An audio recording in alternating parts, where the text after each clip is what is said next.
안녕하십니까. 형각과 함께하는 고전점성학.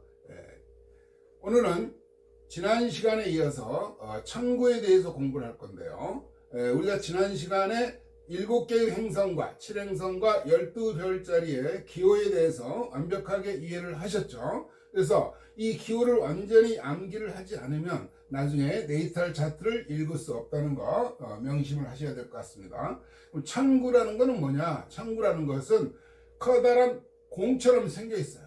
이걸 가지고 이 천구를 반으로 자르면 커다란 원이 나오겠죠. 원이 나오죠. 이 원을 지구에서 이렇게 쳐다보는 거예요. 하늘을 딱 쳐다보면은 하늘에 수많은 별들이 또는 태양도 역시 달도 역시 전부 하늘에 떠 있는 걸로 보이는 거죠. 그렇죠? 그래서 이 지구에서 우리가 이제 쳐다보고 있는 거예요. 하늘을 쳐다보는 거죠. 그래서 자, 이쪽은 해가 떠오르는 동쪽이 되겠고 여기는 태양이 지는 서쪽이 되겠죠. 그래서 이거를 우리가 동서라고 그러죠. 동서는 나중에 배우겠지만 여기 뭐가 되죠? 여기가 지평선이 되죠. 지평선. 호라이즌이라고 영어로 표시하는데 호라이즌. 그래서 동쪽과 서쪽, 태양이 떠오르는 수평선 또는 지평선을 기준으로 해서 태양이 떠오르는 쪽을 동쪽, 태양이 지는 쪽을 서쪽이라고 얘기를 하죠. 그래서 천구의 중심인 이 지구에서 하늘을 보면은 모든 행성이 지구를 중심으로 시계 반대 방향으로 공전하는 것으로 보인다라는 것이죠. 그러면은 밖에 보이는 건 뭐냐? 이렇게 수많은 별들이 있어요. 태양도 있고 수성도 있고 그다음에 금성도 있고 그다음에 화성도 있고 그렇죠? 목성도 있고 또 토성도 있고 그리고 달도 있죠. 이렇게 7개의 행성이 지구를 중심으로 해서 반대 방향으로 돌고 있다라는 거예요. 지구 반대 방향으로. 그래서 우리가 이쪽에 보면은 항상 북쪽에는 뭐가 떠 있어요? 항상 북쪽에는 뭐가 떠 있습니까? 북극성 있죠. 이게 천구의 북극이 되겠죠. 천구의 북극. 그 반대편은 뭐가 될까요? 천구의 남극이 되겠죠. 천구의 남극. 그래서 북극과 남극으로 나눠져 있어요. 그래서 태양은 항상 도는 궤도가 똑같아요. 항상. 그래서 태양이 도는 궤도를 우리는 뭐라고 하니? 황도라고 얘기를 하죠. 황도라고 해요. 그래서 여기 태양이 떠오르는 점 우리는 태양의 상승점이라고 이해를 하시면 됩니다. 뭐라고요? 태양의 상승점. 우리가 꼭 기억을 해둬야 돼요. 그럼 여기는 뭐가 될까요? 태양이 내려가는 하강점, 태양의 하강점이 된다. 이런 얘기예요. 그 다음에 한낮이 되면 태양이 가장 위에 천구의 중간에 올라가 있겠죠. 이거를 천정점이라고 한다. 뭐라고 그런다고요? 천정점.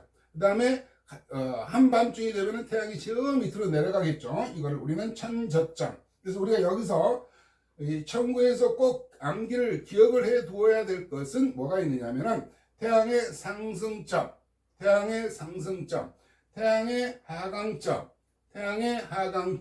천정점, 그리고 천저점. 요 4개의 포인트, 이 4개의 포인트를 꼭 기억을 해 놓으시기 바랍니다. 자, 이 천구는 이렇게 보면은 자, 관측자 조금 전에 봤죠. 우리가 지구가 가운데 있고 이거는 천구의 적도가 되겠고 그 다음에 이거는 지구의 북극이 되겠고 지구의 적도가 되겠죠. 그 다음에 이거는 지평선 이렇게 그려져 있겠죠. 그러면 단면으로 딱 보면 이게 수평선으로 보이는 거죠. 그래서 수평선 또는 지평선이라고 얘기를 합니다. 그래서 저 위에 뭐가 있어요? 북극성이 있죠. 북극성을 기준으로 해서 항상 우리는 별자리들을 관찰을 하죠.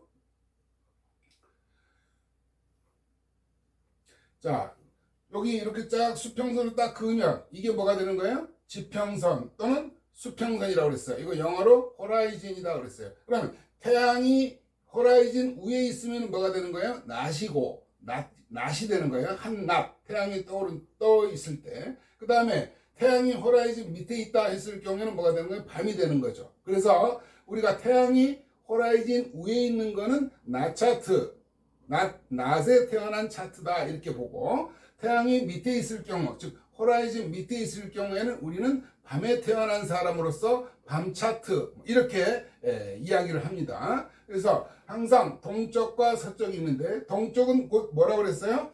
태양이 상승하는 지점, 태양의 상승점이 되는 거고, 여기는 뭐가 될까요? 그러면 태양의 하강점이 되겠죠. 그래서 태양의 상승점과 하강점, 그리고 태양이 중천에 떠 있는 거를 천정점, 그 다음에 태양이 저 밑에 있을 때를 우리는 천저점이라고 그런다. 그래서 이 네 가지 포인트와 호라이즌까지 5개의 용어를 꼭 기억을 해 놓으셔야 될 거예요. 태양의 상승점, 태양의 하강점은 무엇을 기준으로 한다? 수평선 또는 지평선을 기준으로 해서, 수평선 위에 있을 때는 낮 차트, 뭐가? 태양이 밑에 있으면은 밤 차트 이렇게 얘기를 하는 거고, 태양이 상승을 해서 쭉 올라가면 한낮이 되면 태양이 정점, 맨 위에 올라가는 걸 태양의 정점, 그래서 천정점이라고 얘기를 하고, 태양이 저 밑에 들어간 걸 뭐라고 그래요? 천저점. 그래서 이 네 가지 포인트와 상승점, 하강점, 천정점, 천저점, 그리고 호라이즌 꼭 기억을 해 놓으시기 바랍니다. 자, 그래서 이렇게 7개의 행성들이 이렇게 쭉 나열되어 있는 거예요. 쭉 나열되어 있어요. 자, 그래서 네이탈 차트, 제가 2000년 1월 1일 07시 44분에 천구를 네이탈 차트를 뽑아봤어요. 네이탈 차트를 이렇게 뽑았더니 이렇게 모양이 되어 있죠. 2000년 줄라이 01 07시 44분 서울입니다. 그래서 태양이 어디 있냐면은 여기 있어요. 태양. 그럼 여기 이렇게 표시가 되어 있는데, 요거는 뭐가 되는 거 아니? 호라이즌이라고 얘기했죠. 호라이즌.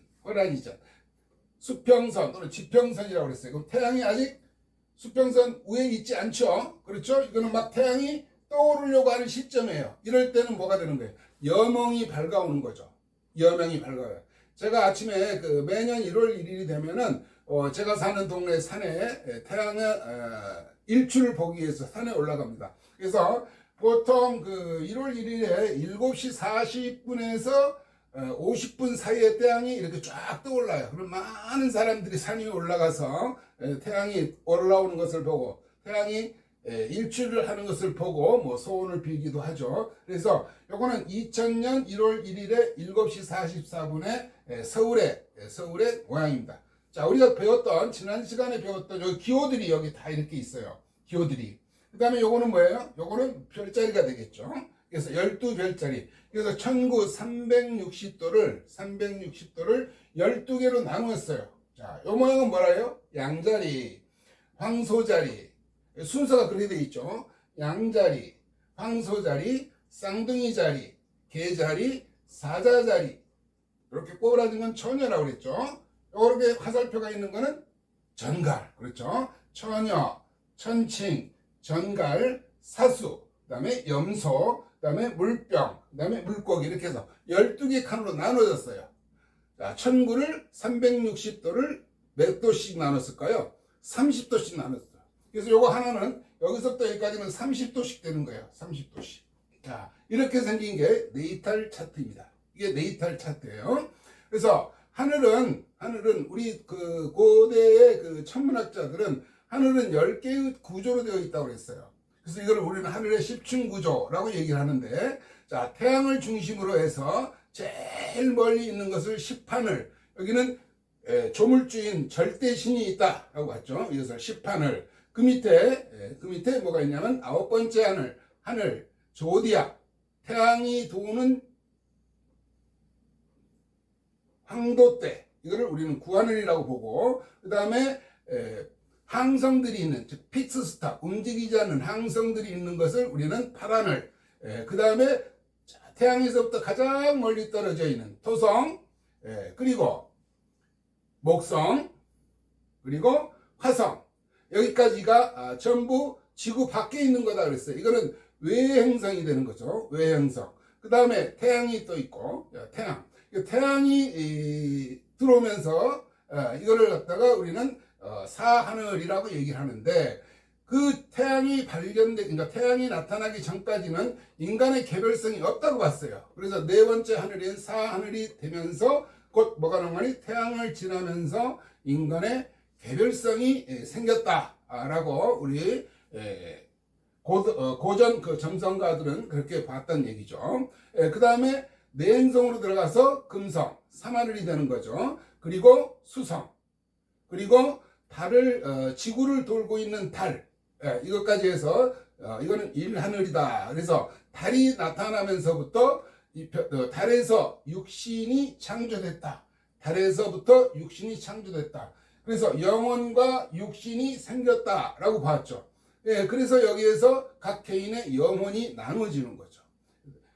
그 다음에 이제 여기 우리가 뭐예요? 살고 있는 지구가 되는 거죠. 지구. 그래서 지구에 인간이 존재한다. 이래서 점성술에서는 하늘을 이렇게 10층 구조로 보았다라는 거 기억을 해 놓으시면 되겠습니다.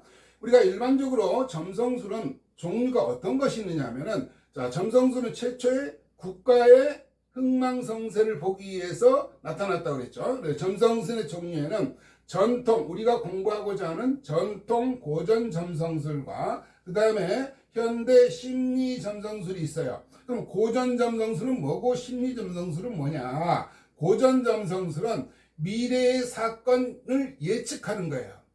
지나온 사건이든 앞으로 다가올 사건이든 간에 사건을 예측하는 것이 고전 점성술이고, 현대 심리 점성술은 고전 점성술에서 파생되어 가지고 심리 상태, 융이나 이런 그 철학자들로부터, 심리학자들로부터 나타난 인간의 심리 상태를 파악하기 위한 것이 심리 점성술이에요. 그럼 우리는 무엇을 공부를 한다? 고전 점성술을 공부한다라는 거죠. 그러면은 전통 고전 점성술에는 먼저 먼데인 아스트롤로지가 있어요. 먼데인은 뭐냐면 국가의 흥망성쇠를 알기 위해서. 자, 옛날에는 전부 왕조 국가였죠. 그래서 그 왕조가 몇 년이나 갈까? 이런 제국들이 몇 년이나 갈까? 굉장히 그런 게 궁금했었다고 그러죠. 그래서 먼데인 아스트롤로지가 있고, 그 다음에 날씨가 어떻게 변동이 될까 해서 워더 기상 아스트롤로지. 그래서 이거를 우리는 기상 점성술이다 이렇게 얘기를 하고, 그 다음에 인간이 질병이 어떨까 해서 나온 것이 메디칼 점성술. 그래서 메디칼 아스트롤로지라고 얘기를 합니다. 그 다음에 나온 것이 뭐냐면은 호라인, 사건의 그 기승, 그 다음에 길흉을 알기 위한 호라리, 단시 점성술, 단시점이라고도 할 수가 있어요. 우리가 명리학에서도 육임이나 육조처럼 전법으로 보는 것이 호라리 아스트롤로지라고 얘기합니다. 그래서 우리가 호라리 아스트롤로지를 중시하죠. 그래서 우리가 고전 점성술, 즉 우리가 배우려고 하는 각 개인의 점성술을 공부한 다음에는 사건의 시기, 그 다음에 그리고 우리 개인의 출생 차트라고 얘기하는 네이탈 차트, 그래서 네이탈 아스트롤로지라고 얘기하는 겁니다. 그래서 개인의 운명을 보는 점성술, 이렇게 나눌 수가 있어요. 그 다음에 일렉션이 있어요. 일렉션은 유니버셜 일렉션과 티피컬러 일렉션, 이렇게 두 가지로 나눌 수가 있어요. 제가 공부하는 것은 뭐냐면은 네이탈 출생 점성술과 그 다음에 일렉션 아스트롤로지, 이 두 가지에 대해서 공부를 할 거예요. 그래서 우리가 가장 중요한 건 뭐냐면은 이겁니다. 네이탈 아스트롤로지, 개인의 운명을 보는 점성술, 이거를 공부를 할 거예요. 그래서 다음 시간에는 사원소에 대해서 공부하도록 하겠습니다.